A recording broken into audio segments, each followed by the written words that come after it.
Pourquoi les anges sont-ils stupéfaits quand ils regardent l'Église?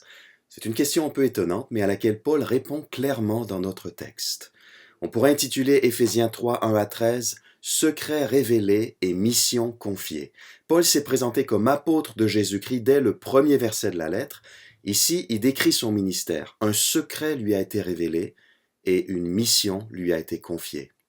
On est toujours dans la première grande moitié de la lettre qui dépeint l'Église dans le monde céleste. C'est dans ce monde céleste que se trouvent les anges, bons et mauvais, et ces anges ont un regard particulier sur l'Église. Dans le chapitre précédent, le chapitre 2, Paul a rappelé à ses lecteurs chrétiens d'origine non juive que leur situation avait radicalement changé grâce à Jésus-Christ. Autrefois, ils étaient loin d'Israël et de ses bénédictions, et loin du Dieu d'Israël. Maintenant, ils ont été rapprochés et réconciliés grâce au sacrifice de Jésus-Christ. Ils ont même une place dans le temple de Dieu, la communauté temple. Au chapitre 3, verset 1, Paul écrit « C'est pourquoi ».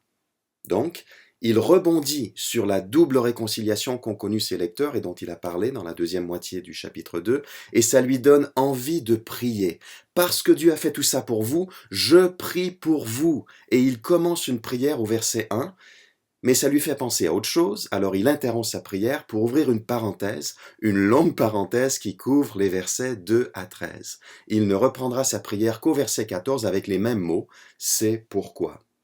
Au verset 1, Paul écrit « C'est pourquoi, moi, Paul, le prisonnier de Jésus-Christ pour vous, les non-juifs, » trois petits points, Paul a souffert et il s'est même retrouvé en prison dans le cadre de son ministère envers les non-juifs, et en disant ça, il décide de s'étendre davantage sur le thème de son ministère.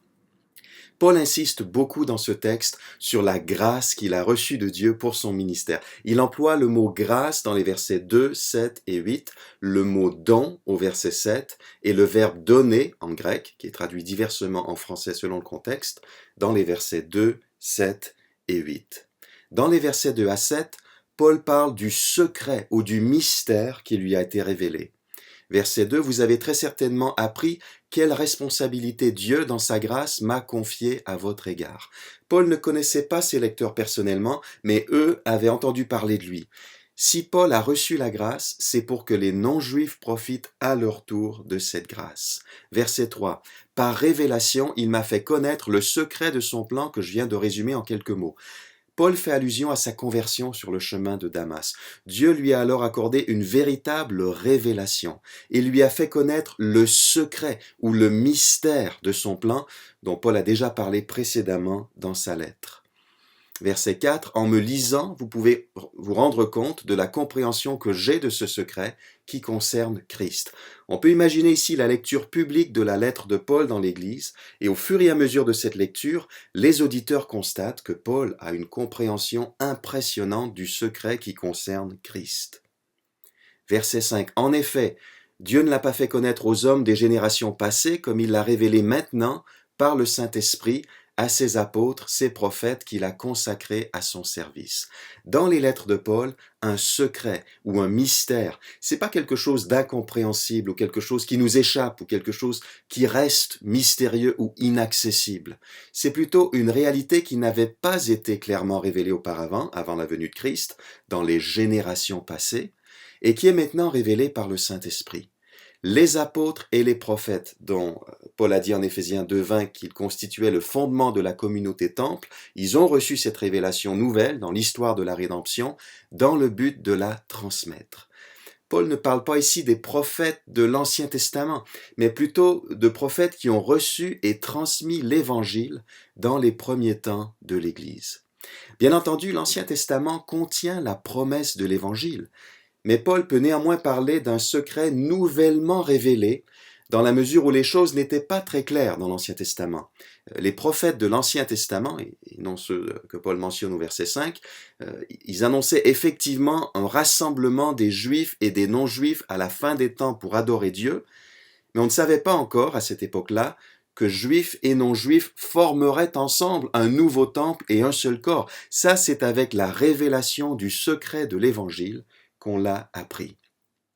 Paul dévoile ensuite le contenu du secret au verset 6. Et ce secret, c'est que par leur union avec Jésus-Christ, et le secret en gros, c'est le message de l'intégration extraordinaire des non-juifs dans le peuple de Dieu qui dépasse toutes les attentes.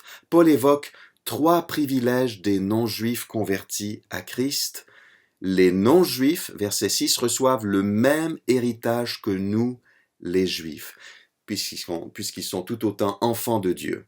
Et il était question de leur héritage en Éphésiens 1, 14. Deuxième privilège, toujours verset 6, ils font partie du même corps, comme Paul l'a affirmé en Éphésiens 2, 16. Troisième privilège, fin du verset 6, et on part à la même promesse par le moyen de l'Évangile. Peut-être une référence à la promesse du Saint-Esprit, puisque en Éphésiens 1, 13, Paul avait écrit « Vous avez obtenu de Dieu l'Esprit Saint qu'il avait promis ». Verset 7, « C'est de cet évangile que je suis devenu le serviteur, tel est le don que Dieu m'a accordé dans sa grâce par l'action de sa puissance. » Et le verset 7 renvoie au verset 2. En tant que serviteur de l'évangile, Paul est au bénéfice de la grâce de Dieu et de l'action de sa puissance. Et on peut être reconnaissant pour le ministère de Paul, pour les lettres qu'il a écrites et qui nous sont parvenues. Grâce à son ministère, on a à notre tour accès à la compréhension de l'Évangile. Après le secret révélé à Paul, dans les versets 2 à 7, on arrive à la dernière partie de ce texte, le secret proclamé par Paul, versets 8 à 13. Si Paul a reçu la révélation du secret, c'est pour annoncer et diffuser ce secret. Verset 8. « Oui, c'est à moi, le plus petit de tous les membres du peuple saint, que Dieu a fait cette grâce d'annoncer aux non-juifs les richesses insondables de Christ et de mettre en pleine lumière pour tout homme la façon dont Dieu mène ce plan à sa complète réalisation. » Si Paul se considère le plus petit de tous les membres du peuple saint, c'est pas parce qu'il est complexé, c'est pas non plus de la fausse modestie.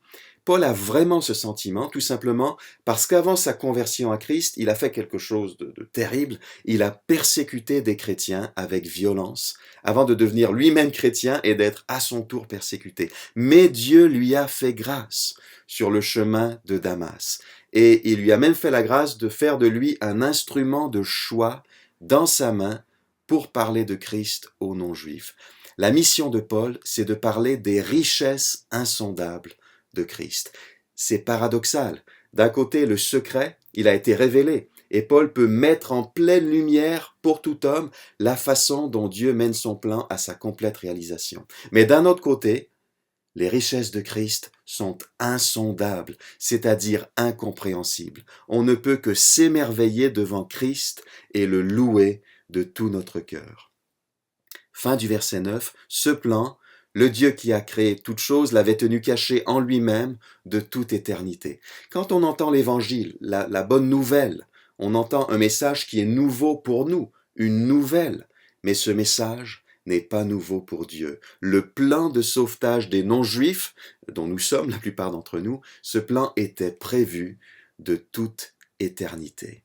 Verset 10.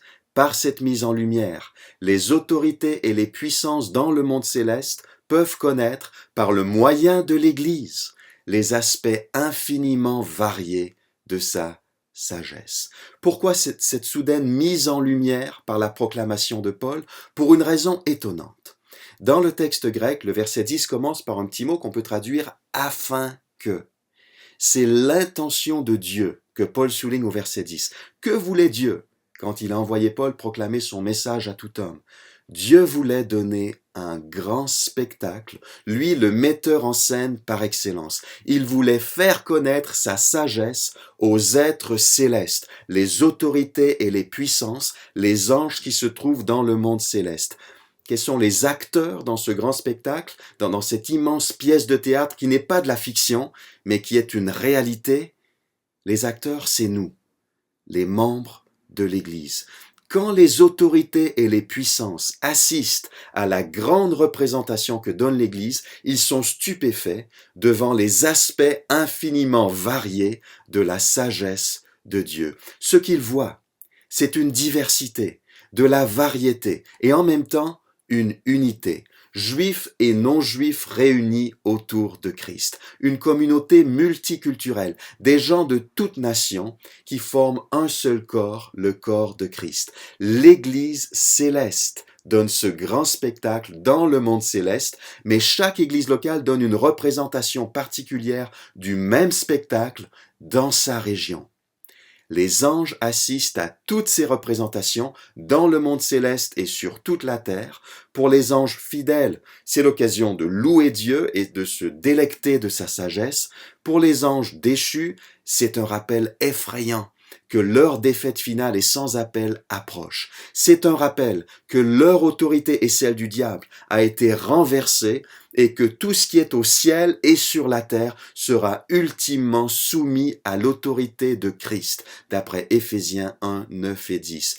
Ils ont, avec l'Église, un avant-goût puissant et une preuve irréfutable de la victoire complète de Christ qui ne saurait tarder, de la réconciliation de tout l'univers à laquelle on assistera bientôt, et aussi de leur défaite absolue et inéluctable.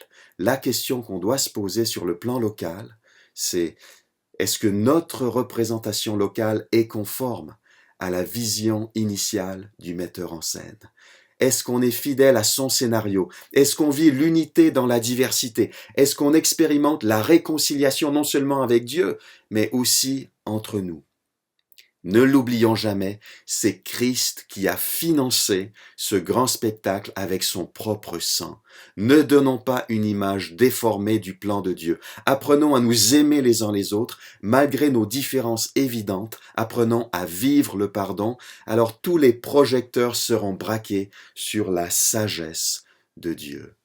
Verset 11, cela s'accomplit conformément à ce qui a été fixé de toute éternité et qui s'est réalisé par Jésus-Christ, notre Seigneur.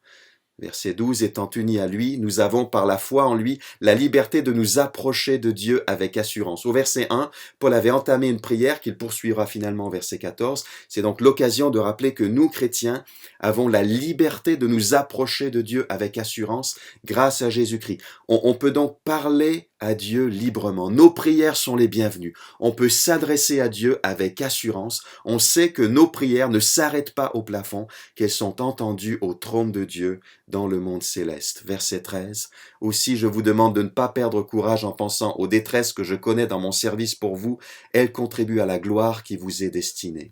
On pourrait se décourager quand un responsable chrétien est persécuté, mais en réalité, les détresses de Paul servent de prélude à la gloire finale des lecteurs. Qu'est-ce qu'on a vu dans ce texte?